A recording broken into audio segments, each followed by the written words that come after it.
chance to become liberated.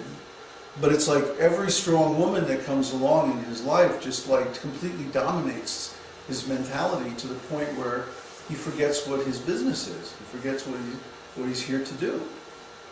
You know, he loses it. He better become a monk then.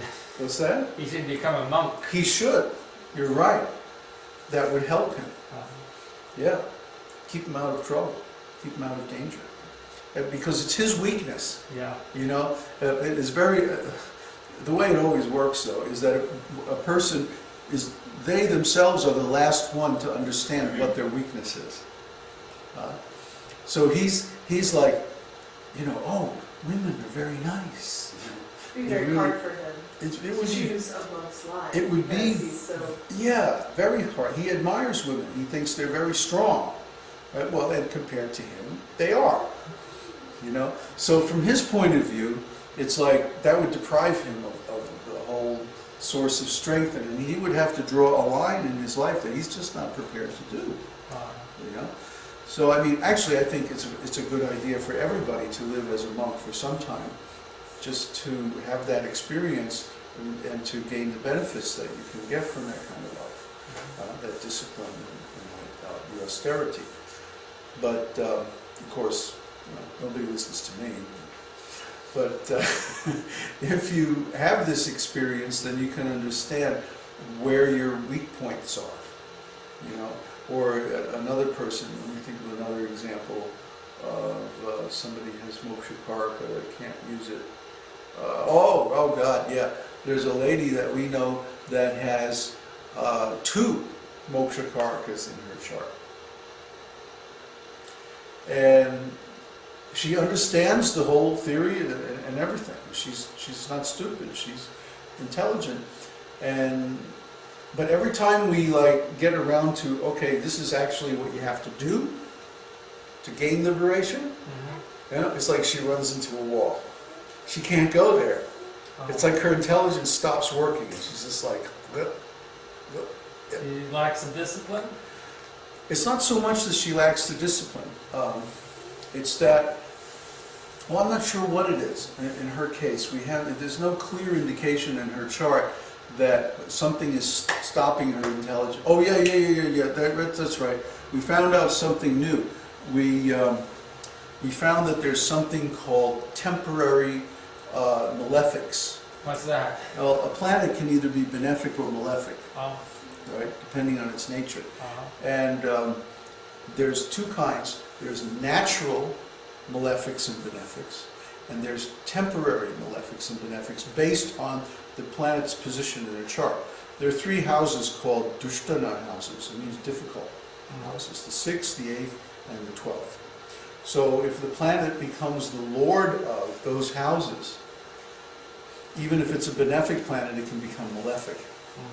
So I think it was that one of the planets that was supposed to be benefic, actually in her chart was a malefic, a temporary malefic, and that was like blocking her from accessing the spiritual intelligence that she needs to move ahead. So it's like she suffers from depression. This is how we got to know her, because we did a program for people with depression, or Uddhava did. And so she came to the program, and she was following, you know, a vegetarian diet and chanting and reading Bhagavad Gita and all that. And she was even getting the benefits from it. And she was going, yeah, this really works. This is great. But I can't do it. Oh, wait a minute. You're suffering from depression. You're like, you know, suicidal half the time. You can tell that these methods work, but you can't do it. No, I can't do it. It's not possible. Well, you know, is it you don't like it, or you don't understand it? Or, oh, no, that's not the problem at all. It's just fine. I just can't do it. Oh, you know, why? I don't know. I just can't. That was like the end of the conversation. You know? And we even brought her over. We fed her prasadam until she could barely walk, you know, and then had this long, intense kirtan, you know, and she's like, oh yeah, I feel great, but I can't do it. So I was like, okay, we get the message. It's like there's just something stopping her intelligence. It was really weird. Will that planet move out of, and so she can do it later on? I don't think so. It might, or I don't know. It might be, you know, it might be that she's in some funky dasha period, and when the period changes, then maybe that'll change. I don't know. I can hope, because I'd really like to see her recover from her depression and make some spiritual advancement. Not to pry on her personal, like what it was, but was it something that you believe she wasn't willing to do because she built her life around that act? I don't know. Well, you know, why do people become addicted to depression? Our analysis indicates that depression is an addiction. It's a behavioral addiction, right? Just like people become addicted to substances, they also become addicted to behaviors. So if a person has a problem with depression, what are they getting from that? You know, like an alcoholic always uses their alcohol to get something that they think is desirable.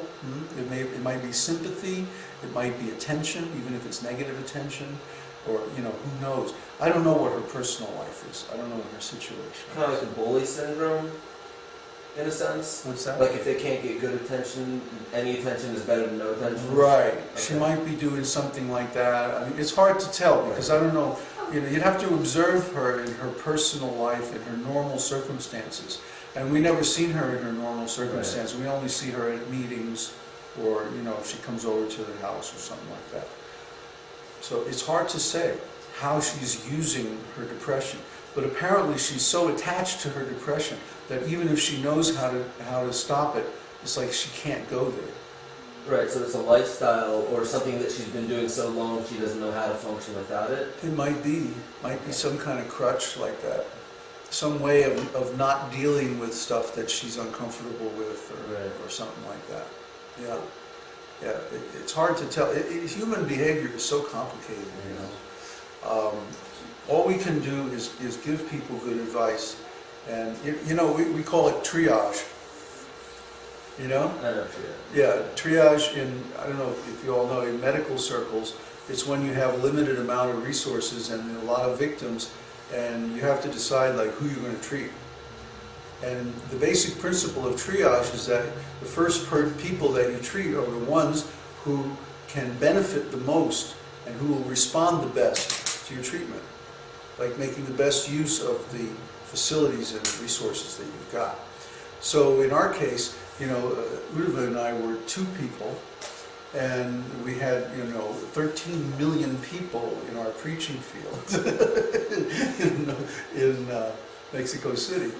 So obviously we can't personally deal with all of them, and we have to decide who are we going to spend our time on.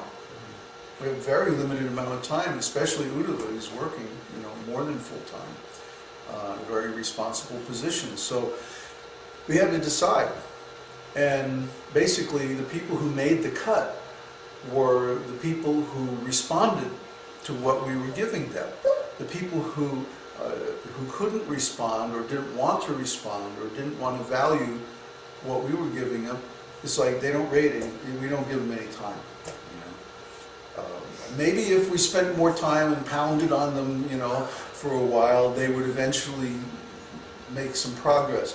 But it's like we don't have the time to waste because we got all these people over here that do respond. So we want to concentrate on them. You know, it's just like when I came up here. Why did I come to Randy? Why did I stay at Neville's? You know, why didn't I? There's so many other people I could have visited. Well, why did I go to those particular places? It's because they're responding. There's a reciprocation there. There's an understanding. So I felt like, yeah, I won't be wasting my time if I go to these places. Right. I mean, I could get a place to stay, you know, in a whole bunch of different places, but these particular people are responding. They're, you know, they're more than just warm bodies. They're like really engaged, really involved, and we want that. So how do we? Oh, really? Huh. How do we determine who to work with? It's by the people who have. We want to be able to look at somebody's chart and determine in advance, if possible. If we work with this person, are they going to be able to attain liberation in this life? That's our goal. We want to make a core team of people who are in a liberated state of consciousness and expand from there.